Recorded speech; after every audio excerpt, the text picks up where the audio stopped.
안녕하세요. 혹시 이런 생각 안 해보셨어요?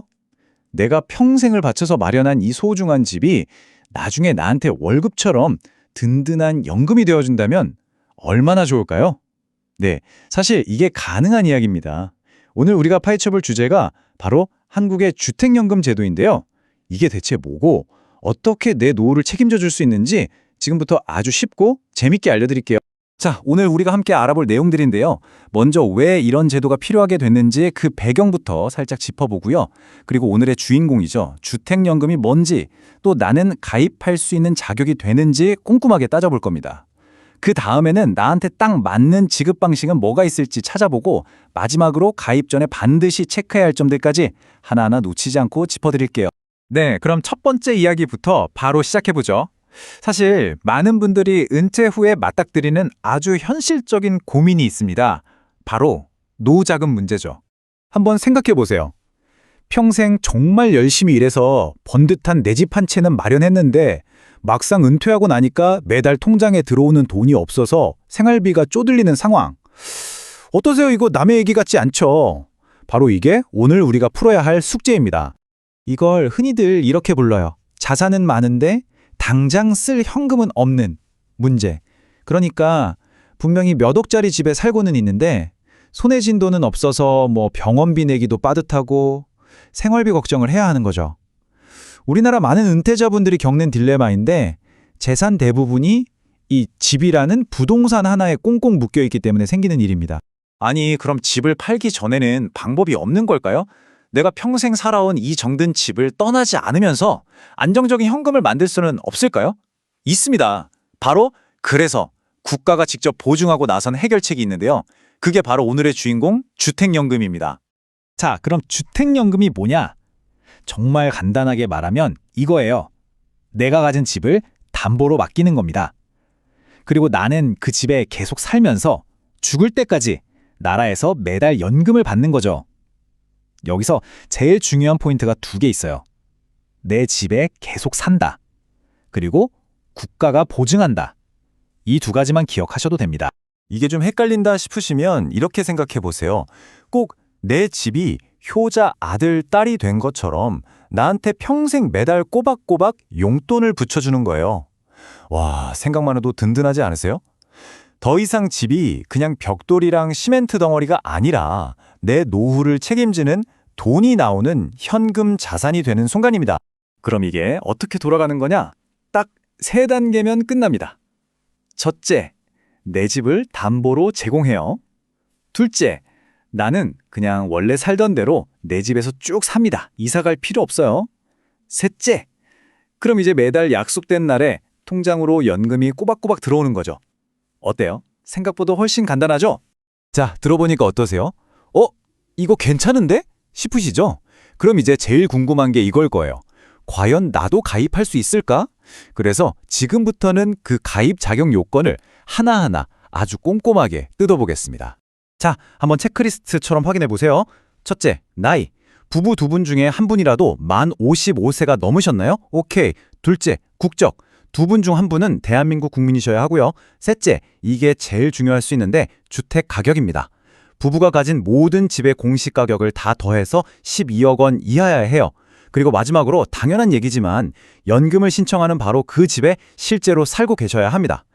그리고 아파트나 단독주택뿐만 아니라 주거용 오피스텔도 포함된다는 거 이것도 알아두시면 좋겠네요. 네, 바로 이 숫자 12억 원. 이게 핵심 기준 중 하나입니다. 내가 가진 집 하나만 보는 게 아니라 부부가 가진 모든 주택의 공시가격을 합친 금액이라는 점 다시 한번 강조할게요. 꼭 기억해 주세요. 자, 좋습니다. 나 자격 되는데 하시는 분들 이제부터가 진짜 중요합니다. 그럼 연금을 어떤 방식으로 받을지 골라야 하거든요. 이게 그냥 한 가지 방법만 있는 게 아니라 내 상황에 맞게 맞춤 설계가 가능할 정도로 꽤나 유연합니다. 자, 보세요. 크게 세 가지 방식이 있다고 생각하시면 쉬워요. 첫 번째는 종신 방식. 이건 말 그대로 평생 동안 매달 똑같은 금액을 따박따박 받는 가장 기본적이고 안정적인 플랜이에요. 나는 그냥 매달 생활비만 꾸준히 나오면 된다 하시는 분들께 딱이죠. 두 번째는 혼합 방식인데요. 이건 좀 재밌어요. 예를 들어 자녀 결혼 자금이나 갑자기 아파서 목돈이 필요할 때 한도의 50%까지는 목돈으로 한 번에 딱 땡겨 쓰고 나머지 돈을 월연금으로 나눠받는 겁니다. 목돈도 필요하고 월급도 필요한 분들을 위한 거죠. 마지막으로 대출 상환 방식. 이건 지금 내가 사는 집에 주택담보대출이 남아있어서 이자 내는 게 부담스러운 분들을 위한 거예요. 연금 받을 돈의 최대 90%까지 왕창 땡겨서 빚부터 싹 갚아버리는 겁니다. 그럼 이자 부담이 사라지니 숨통이 확 트이겠죠? 자, 이렇게 세 가지 옵션이 있는데 그럼 과연 나한테는 어떤 방식이 가장 좋을까요? 정답은 없어요. 오직 나에게 맞는 답만 있을 뿐이죠. 만약 여러분이 나는 뭐 빚도 없고 그냥 매달 안정적으로 생활비 받는 게 최고야 하신다면 당연히 종신 방식이겠죠. 근데 만약 매달 나가는 대출이자가 너무 부담스러워 하신다면요? 그땐 대출 상환 방식으로 일단 골칫거리부터 해결하는 게 훨씬 현명한 선택일 수 있습니다. 그리고 또 하나 선택해야 할 게 있는데요. 이건 좀 법적인 얘기라 어려울 수 있는데 제가 쉽게 설명해 드릴게요. 저당권 방식이란 신탁 방식이 있어요. 가장 큰 차이점이 뭐냐면요. 부부 중 한 분이 먼저 돌아가셨을 때 나타납니다. 저당권은 남은 배우자가 연금을 계속 받으려면 상속 절차를 좀 복잡하게 거쳐야 해요. 근데 신탁 방식을 선택하면 그런 거 없이 그냥 자동으로 아주 매끄럽게 남은 배우자에게 연금이 쭉 이어서 지급됩니다. 훨씬 간편하겠죠? 이 차이점이 굉장히 중요합니다. 자, 이제 거의 막바지입니다. 이렇게 좋은 점만 있는 것 같지만 세상에 공짜는 없겠죠? 가입을 결정하기 전에 우리자 반드시 아주 꼼꼼하게 따져봐야 할 것들이 몇 가지 남아 있습니다. 네, 물론 비용이 있습니다. 처음에 가입할 때 한 번 내는 초기 보증료라는 게 있고요. 매년 조금씩 붙는 연보증료도 있어요. 근데 여기서 진짜 중요한 게 뭐냐면요. 이 돈을 여러분 지갑에서 현금으로 꺼내서 내는 게 아니라는 거예요.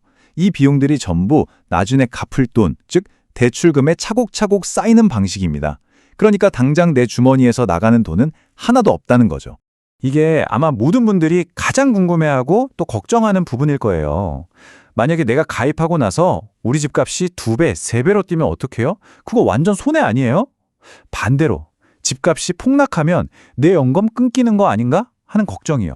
자, 결론부터 말씀드릴게요. 전혀 걱정하실 필요 없습니다.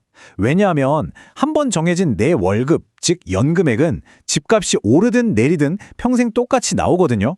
그리고 나중에 부부 두 분이 모두 돌아가신 뒤에 집을 팔았는데 만약 집값이 올라서 그동안 받은 연금보다 돈이 남았다? 그 남는 돈은 전부 자녀들한테 상속됩니다. 그럼 반대로 집값이 떨어져서 받은 돈보다 모자라면요? 그 손해는 국가가 다 막아줍니다. 자녀들한테 1원 한 장 청구되지 않아요. 그러니까 오르면 좋고 떨어져도 나는 손해볼 게 없는 구조인 거죠. 이게 바로 국가 보증의 가장 강력한 힘입니다. 물론 연금이 중간에 멈추는 경우도 있긴 합니다. 당연히 부비 두 분이 모두 돌아가시면 계약은 끝나고요. 또 담보로 맡긴 그 집에 살지 않고 다른 곳으로 완전히 이사를 가버리거나 집을 팔아버리면 당연히 연금도 멈추겠죠. 그리고 여러 채의 집을 가진 분이 가입했다면 정해진 기간 안에 다른 집들을 팔아야 한다는 조건도 있으니까요. 이런 부분들은 미리 투명하게 다 확인하고 가입하시는 게 중요합니다.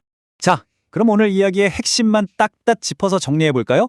첫째, 주택연금은 내가 평생 살아온 내 집에서 편안하게 살면서 평생 동안 안정적인 소득을 보장받는 제도라는 것. 둘째, 집값이 오르든 내리든 걱정할 필요 없이 국가가 모든 걸 보증해준다는 것. 셋째, 내 상황에 맞게 돈 받는 방식을 고를 수 있는 유연함이 있다는 것. 그리고 마지막으로 혹시나 내가 먼저 떠나더라도 남은 배우자의 노후까지 든든하게 지켜준다는 것. 정말 마음 든든한 제도 아닌가요?